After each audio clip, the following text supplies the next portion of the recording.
खूनी कुआं। सीमा गर्मियों की छुट्टियों में अपनी नानी के गांव आई थी। सीमा नानी के घर पहुंचने के बाद अपनी नानी के पैर छूती है और उनसे आशीर्वाद लेती है। तभी उसकी नानी उससे कहती है, इतनी बड़ी हो गई मेरी सीमा, चल जल्दी से हाथ मुंह धो ले, मैं तेरे लिए खाना लगा देती हूँ। भूख लगी होगी ना? हाँ नानी, भूख तो लग रही है मुझे। आपके हाथ के बने हुए पीले दाल और चावल खाने की। कितना टाइम हो गया है मुझे आपके हाथ का बना हुआ दाल चावल खाए हुए। तू तो नौकरी में व्यस्त थी, तो तुझे कहाँ से टाइम मिलेगा अपनी नानी के लिए? और जब इतने टाइम बाद आई है तो ज्यादा टाइम के लिए रुक कर जाएगी तू। हाँ नानी, इस बार पूरे 2 महीने के लिए आई हूँ। सीमा की नानी अंदर जाकर उसके लिए खाना बनाने लगती है। सीमा कमरे में अकेली होती है। तभी उसे किसी औरत के रोने की आवाज सुनाई देती है। वो कभी खिड़की से बाहर झांकती है तो कभी दरवाजे से बाहर झांकती है। उसे समझ में नहीं आ रहा होता है कि आखिर रो कौन रहा है। तभी नानी खाना लेकर आ जाती है। वो अपनी नानी से कहती है, नानी, कोई औरत रो रही है क्या? मैं जब से यहाँ आई हूँ तब से मुझे यहाँ किसी औरत की रोने की आवाज आ रही है। हे भगवान, कहीं ये वही तो नहीं? बोलो ना नानी। अरे कोई नहीं रो रहा, ये तेरे मन का वहम है।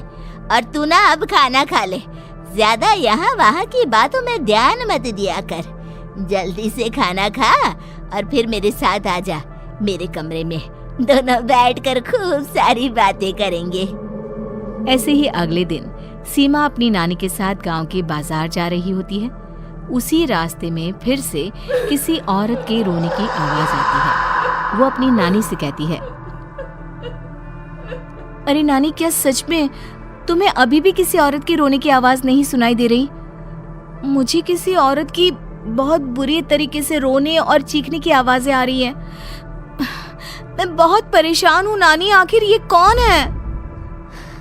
मुझे लगता है कि सीमा को शहर भेज देना चाहिए। यहाँ रहना उसके लिए ठीक नहीं। नानी बोलो ना, आप चुप क्यों हो जाती हो? सीमा, तू घर चल, मुझे तुझसे बहुत जरूरी बात करनी है। नानी सीमा को घर ले आती है और सीमा से कहती है, सीमा, कल सुबह तू शहर वापस चली जाएगी।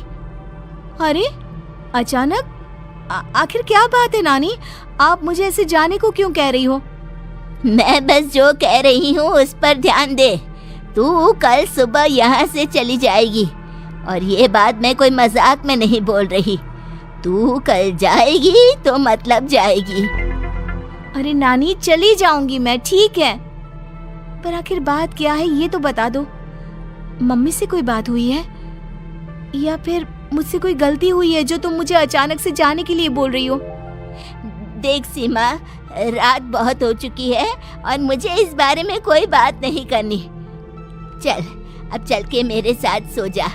सुबह की बस पकड़कर तुझे शहर भी तो जाना है। सीमा को अपनी नानी का ऐसा व्यवहार देखकर बहुत ही अजीब लगता है। उसे कुछ समझ में नहीं आ रहा होता है कि आखिर उसकी नानी उसे अचानक से गांव छोड़कर जाने के लिए क्यों कह रही है।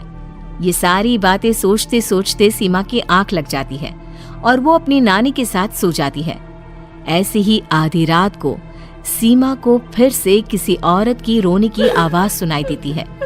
वो उस औरत की आवाज सुनकर बार बार करवटें बदल रही होती है और तभी उसे सपने में भी एक अजीब सी औरत की परछाई दिखाई देती है, जो इतना चीख चीख कर रो रही होती है कि सीमा डरकर उठ जाती है। वो पूरे पसीने पसीने हो रही होती है।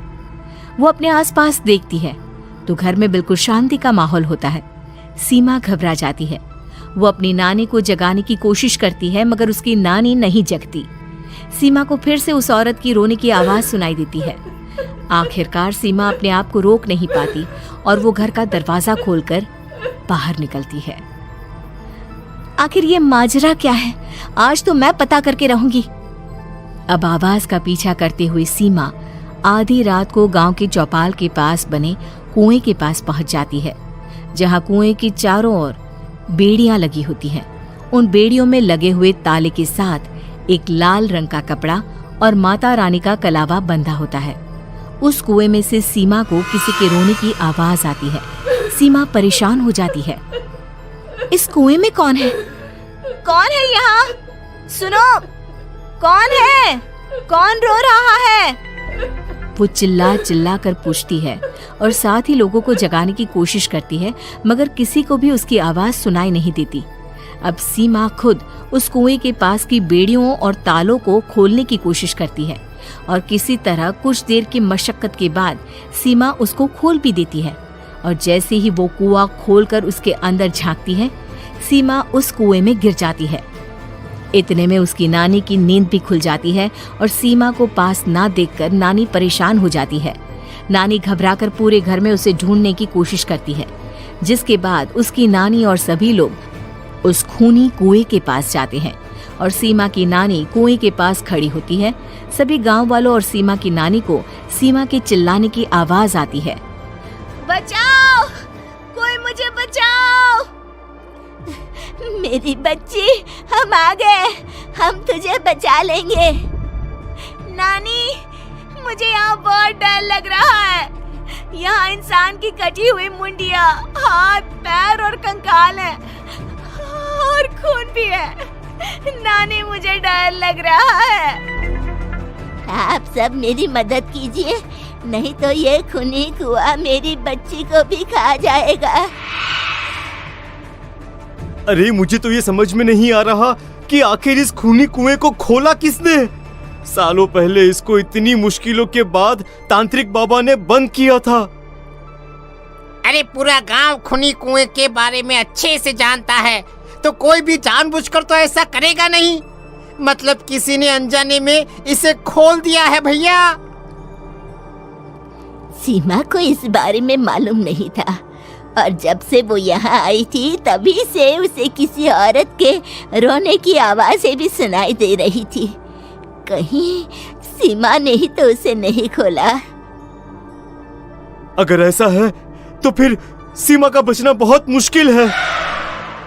वहीं कुएं के अंदर सीमा रोते हुए बैठी होती है कि उसे आवाज सुनाई देती है जो कुएं के बाहर खड़े गांव वालों में से किसी को सुनाई नहीं देता।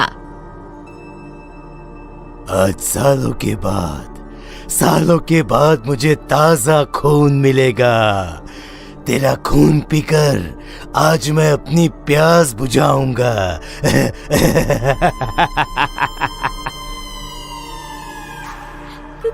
कौन है? कौन है? मत मारो प्लीज, मुझे जाने दो प्लीज। मैंने किसी का क्या बिगाड़ा है? वो तुझे मरने के बाद पता चल ही जाएगा। जितने में गांव वाले और सीमा की नानी कुछ सोच पाते, उतने में उन्हें सीमा के चिल्लाने की आवाज आती है और अगले ही पल सब शांत हो जाता है। क्या हुआ? सीमा, मेरी बेटी। माफ करना बहन, लेकिन अब सीमा वापस नहीं आएगी। हमें एक बार फिर से कुएं को बंद करना होगा। गांव वाले तभी तांत्रिक को बुला कर लाते हैं। एक बार फिर अपनी शक्ति से तांत्रिक बाबा उस कुएं को हमेशा हमेशा के लिए बंद कर देते और वहां एक बोर्ड लगा दिया जाता है कि यहाँ आना मना है।